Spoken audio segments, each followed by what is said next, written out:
আপনার ফোনটা যদি অতিরিক্ত গরম হয়, ল্যাগ করে, হ্যাং করে, তাহলে আপনি এই সেটিংটা এখনই করুন। আপনি যদি এই সেটিংটা করে রাখেন, আমি 100% সিওর আপনার ফোন কখনো ল্যাগ করবে না, হ্যাং করবে না।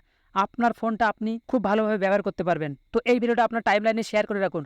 পরবর্তীতে এই ভিডিও আপনার অনেক কাজে আসবে। তো এই সেটিংটা করার জন্য ফাইনালি চলে যাবেন আপনাদের ফোনের সেটিং অপশনটার ভিতরে। সেটিং অপশনটা আসার পরে আপনার নিচে স্ক্রল ডাউন করবেন। এখান থেকে আপনারা এই লোকেশনের উপর একটা ক্লিক করে দিবেন। লোকেশনে ক্লিক করার পর আপনারা নিচে স্ক্রল ডাউন করবেন। এখান থেকে আপনারা এই লোকেশন সার্ভিস এখানে ক্লিক করবেন। এখানে আসার পর নিচে স্ক্রল ডাউন করবেন। এখানে দেখেন যে ওয়াইফাই স্ক্যানিং আছে, আপনারা জাস্ট এখানে ক্লিক করবেন। ক্লিক করার পরে আপনারা এই ওয়াইফাই স্ক্যানিং এটা আপনারা বন্ধ করে দিবেন। বন্ধ করার পরে আপনারা ব্যাক আসবেন। এখানে দেখেন যে ব্লুটুথ স্ক্যানিং আছে, আপনারা জাস্ট এখানে ক্লিক করবেন। এখানে আসার পর এখান থেকে আপনারা এই ব্লুটুথ স্ক্যানিং এটা বন্ধ করে দিবেন।